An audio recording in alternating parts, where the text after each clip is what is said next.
out about? All right. So, Scott, I hear you're channeling your inner Kurt with what you're nerding out about. Am I channeling Kurt on this one? Very much so. Well, yeah, that's true because with Marvel, yeah. So, quick backstory. I went to a friend's party last week, and we played a game. It was a board game form, but we played a game called Slay the Spire. They have that in a physical form? Yeah, apparently they kickstarted a board game. Yeah. Someone else had brought it to the party. And we ended up playing it and had a great time because with 4 other players. It's a deck building game. So and one of the players who also played and is also a friend of mine, we both went home and bought Slay the Spire that evening. On Steam? On Steam. Yeah. Okay. And it's an older game. Let me see. I should have prepped this a little bit better. Because it came out a while ago. Let's see. Slay Spire. 2017. Yeah, 2017. About the same time you started saving Charles. Yeah. And I don't usually go for deck building games, but this one I had a really fun time with. The graphics are, I'll say, basic. But there's a charm and a style to them that's really fun. And it's a deck building RPG game, very much like Darkest Dungeon. I would say Slay the Spire probably inspired Darkest Dungeon. And you build up, you fight enemies, you build up your deck, you grab relics and all sorts of stuff. And you make a run, you try to get through 3 acts. And there's 4 different characters, so each character has their own like strengths and weaknesses. One's kind of a rogue character, so a lot of their stuff is using knives and poisons. You have kind of your fighter character, which is strong hits. You have a robotic character, which like channels energy. And then a 4th character you have to unlock is kind of, I would say, a monk type thing, where they have different stances and different things happen when you change stances. So it's just a really fun game. I wasted an entire Saturday playing it. Like it was one of those, you ever just start a game and then you look up and it's nighttime? Yep. It was one of those for me, because it was always like, okay, just one more run.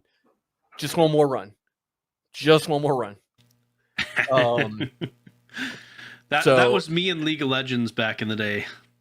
Yeah. Over and over. And I think it's by the same company, but there's another game that's out now that's really popular, especially amongst streamers, called Balatro.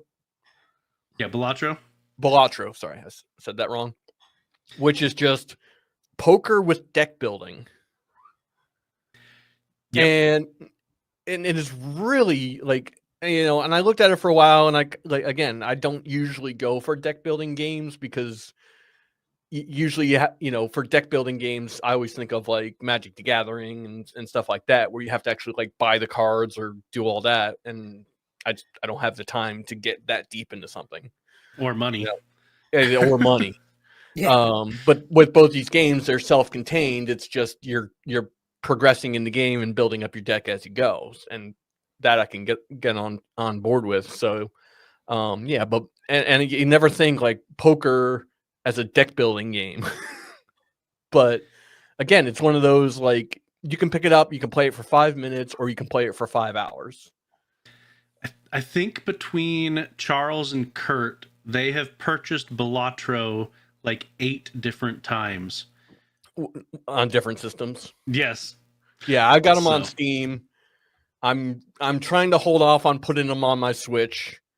I know for sure Kurt has it on Steam, Switch, and mobile, and I want to say he's got it another place as well. But yeah, I'm not putting either of those games on mobile. I will not do it. I will not get anything done. They will stay on my computer because I can somewhat control that. If you ever look at Kurt's status on Discord, it almost always says that he's got Balatro running. Yeah. Like 99% of the time. Yeah, they're addictive.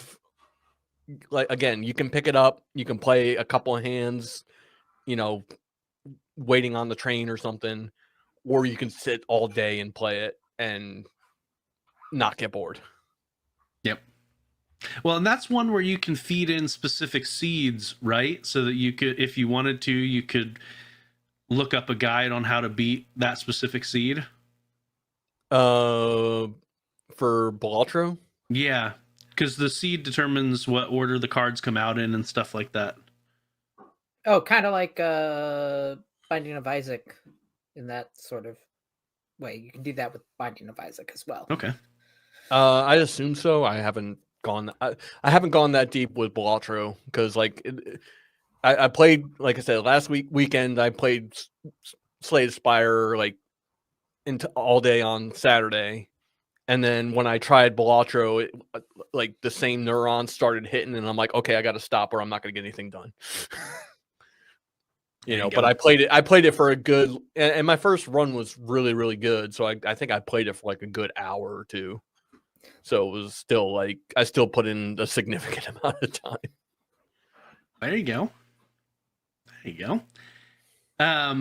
Now, Rilo, you've got several different things that you've been nerding out about. Let's go down that list. Well, it's not a lot. It's three. It's three things, okay? Three very large things. Listen, I will stand by the fact that Baldur's Gate 3 is the best game in the last decade. No arguments. No, I am 100%. Speaking of game, I literally took 2 days off from work when that game came out and literally played it through a week. I gave myself a 4-day weekend. I literally played it in the entirety of 3 days. Well, and didn't it just so good smash the awards for Game of the Year all over the place in the different? It's the only one to completely sweep. Yep. All major Game of the Year awards.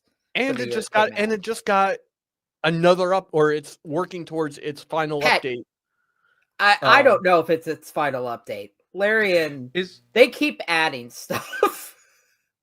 Is it? I'd heard, and I don't know if it was Baldur's Gate or not, but I had heard someone trying to push for a DLC to be rated Game of the Year. Was that with Baldur's Gate as well? No, that wasn't Baldur's Gate. That was Elden Ring.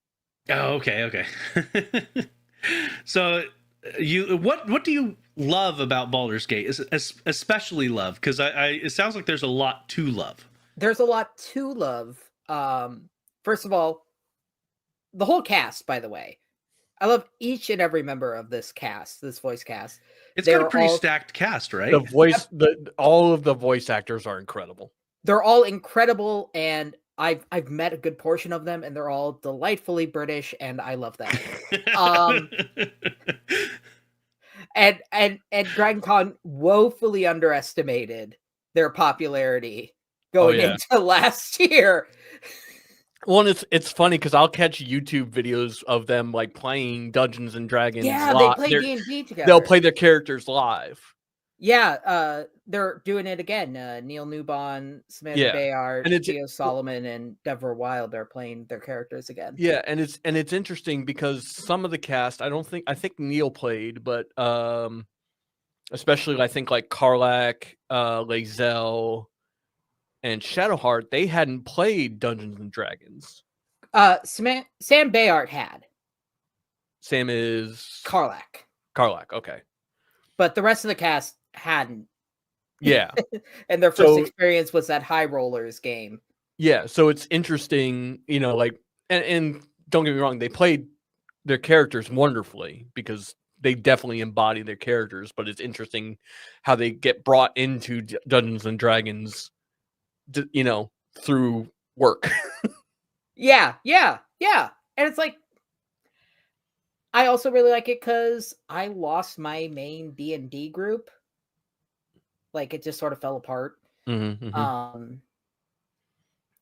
And so having that outlet Yeah.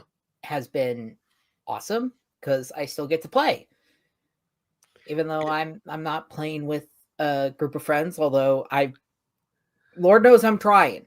But it still finding a group is difficult. Finding a group is difficult. Yeah, it scratches the same itch. I mean, you can, you roll the dice. You see the dice rolling, like, so you get that same sort of.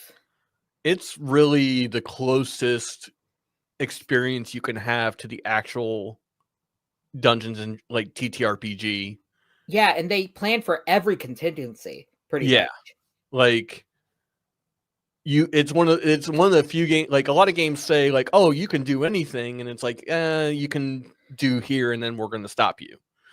You know, it is one of the few games you can literally do anything, and they've planned for it, like Rilo said. Yeah, like you can kill off. There's character dialogue. There's like, you can literally kill off the main characters, and someone will approach to fill their role. Okay. Like, in certain scenes. So they had sufficient contingencies to maintain the storyline, even if you go full murder hobo. Yeah. Okay. Like I said, I mean, it's. And I know.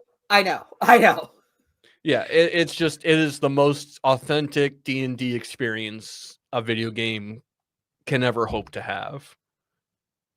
Yeah. And, you know, Larian especially has been doing RPGs for many, many years. Oh, the Divinity series is amazing. You know, they did the Divinity series, and you know, I think they did ports of the original Baldur's Gate. Did they do the ports for Switch and stuff? I don't know if they did Switch. I don't know, but I know like they were involved with, I think, Baldur's Gate 2 and then like Icewind I want to say. Yeah. Yeah, but they just this is what happens when you have the same group of people working on the same systems together, and it all comes together in like the best way possible. This is what happens when you're not gutting half your employees because your shareholders need another boat. Exactly. Yep. Exactly. It is the ultimate statement of like, this is what expertise does, and it raised the bar on CRPGs, you know, and it took a lot of flack for that. But if you dig into it, and it's an RPG, you have to dig into it. But if you dig into it, there is so much there. Oh no, you fall in love with every single character, and it becomes incredibly personal. And you can play a legitimately evil character. Yeah. And there's a whole different path ending that happens if you play, even if you play like, because they have what, you know, it's called the Dark Urge. Yeah. And there's a whole different backstory to that. But even if you just play a created character, but you make them evil, like there's so many different ways the story can go. It's you know, a lot of games have multiple endings, but they're just kind of different flavors of the multiple endings. Kind of like Fable, where you could go light or dark, but it was still basically the same ending. Yeah. Right. Or like I recently played Veilguard, and it's just like, yeah, you either have people behind you or you don't, you know, kind of thing. It's like, no, you can have a whole completely different ending if you go the evil route. And it gives you that agency to do it. And then you also don't have to create a character if you don't want. You can play you can one play of the main characters. Yeah. So then you even get it. You get their perspective of their part of the story. I wonder if anyone's upset at the seeming hyper focus that the Forgotten Realms has gotten versus some of the other D&D locations like Ravenloft or something. Oh, people are salty. Because Forgotten Realms was for the movie as well, and it's for Baldur's Gate. Well, As someone whose favorite book trilogy is the Dark Elf trilogy, I'm fine with it being in the Forgotten Realms. But yeah, I mean, Forgotten Realms was always the big push, even well before this came out. Yeah, you know, fair. Probably because it's the easiest one to kind of grasp. Yeah, well, and it's very Tolkien-esque in its whole setup. Yeah. And so it would be a lot more relatable to a general audience versus some of the more specialized settings. So yeah. But yeah. All right, so Baldur's Gate 3, you've got a couple more to go down. We could probably go forever on Baldur's Gate 3. No, I shouldn't have started with Baldur's Gate 3 because I knew that. I mean, I'll have to add it to my. It's on Steam as well, right? So I could add it to my wish list. It's on Steam, and it's on PS5, and it's on Xbox, and soon there's going to be crossplay, so you can play with all your friends, no matter your system. Yep. Well, and the new patch is adding in a lot of the subclasses that we're missing. Yeah. If I remember correctly, for those that don't like some of the explicit content, there are settings that you can turn that stuff off, right? Yep. Yeah, that you can turn off any. You can turn off blood and gore and stuff like that, and certain bits and bobs on people. Right. So it's a very customizable experience for your own preferences. Yeah. Well, and there's even now in-game mods. Yeah, they in-game mod support, which is astonishing. Like it's really, you know, the example of a studio loving its game and loving its community. Like it's just the perfect example because, you know, there was talks of them, you know, first of all, there was talks of them doing DLC, and they're like, if we do DLC, we're not charging for it.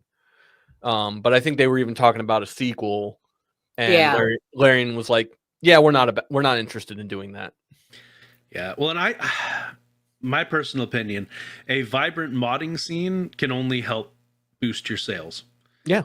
So there are mod community DLCs that are like being planned. So this is going to be one of those. I think Baldur's Gate 3 is going to be one of those games in the very much like World of Warcraft. You know, it's going to be one of those legacy games that people are going to just be playing for years on end. You know, because it's it's infinite replayability just from the game, just from the base game itself. And then you add mods. You know, I mean, they're like, you know, we talk about like Skyrim or Morrowind. You know, it's gonna have a Skyrim life cycle, I think, where it'll just, you know, keep going. I still haven't finished I still never got, because I played it so much. I got to Act 3, and this was just after, like, pretty early after it came out. And that was when Act 3 was not optimized. It was really rough. It was really rough. So I like walked away from it for a little bit, and then a couple patches came out, and then by the time I got back to it, I couldn't remember anything of what I had so that you needed to start over. So I still have not beaten that game. Like it's okay. I have 400 hours and I only just beat it because like I'll get to the final act and then I'll be like, you know, I want to do a different class and different romance option. Oh god, yeah. There's so many things to explore. It's definitely like option paralysis. Oh man. We don't need to talk about my other we need to change the subject. All right. Then I'll jump in with what I'm nerding out about. My wife and I recently finished the first season of the Apothecary Diaries. For those that are not familiar with it, it is an anime. Shocker to our listeners that I would talk about anime. But really love the dry humor in it. As far as the story goes, it's kind of like House slash Sherlock Holmes, which, I mean, those have a lot of crossover in the story. But make the main character female, make her an apothecary, and put her in feudal Japan living with the emperor's concubines. Yeah. And so she uses her knowledge as an apothecary to solve various mysteries that happen in the inner chambers. And she has this obsession with poison, not just like she likes poison, she likes to eat poison. She likes to consume it. She has spent years building up a tolerance. And so she loves, like, she's like, oh, this poison will make my mouth tingle, this poison will do this. Like, she loves poison. And so at one point, for a little while, she ends up as a poison tester, and she is in love with that position. She's like, this is my dream job, it's amazing. and so, yeah, no, it is very well written. The animation is top notch for a series. It's not quite as good as something like Demon Slayer, but it's still well above most average anime out there. And it's got a compelling story. The second season is currently airing. My wife and I will probably wait till it finishes airing and then just binge the whole thing. But yeah, no, it's been really, really good. I think I've seen like a couple clips. I think I've seen like a couple clips online about that. I'll have to check that out. Yeah, well, and that's half the time the animes that I start watching are because I've seen clips and I'm like, that's interesting. Let's add that to the list. Well, I just binged through both seasons of Jujutsu Kaisen. Okay. I've started and stopped that a few different times. It has an interesting premise. It just for some reason doesn't capture me. But I see why people love it. I really do. It's just everything's for everyone. I'm the type of person, like, I have to, like, if I start watching something, I have to binge it or I won't finish it. Yeah. Yep. Unless it's something that just really grabs me. I used to be where if I started something, I had to finish it. Yeah. Whereas in the past few years, I've gotten a lot better about starting something and realizing, yeah, this is not good, and dropping it. Yeah, if it's not good, I'll stop. But if it's good enough, I'll push through. But yeah, I used to be to the point where if I started it, I had to finish it. Like it was almost a compulsion for me. So, but yeah, I've gotten a lot better about trying different anime and dropping, especially with anime, but in general, dropping it if it's not for me.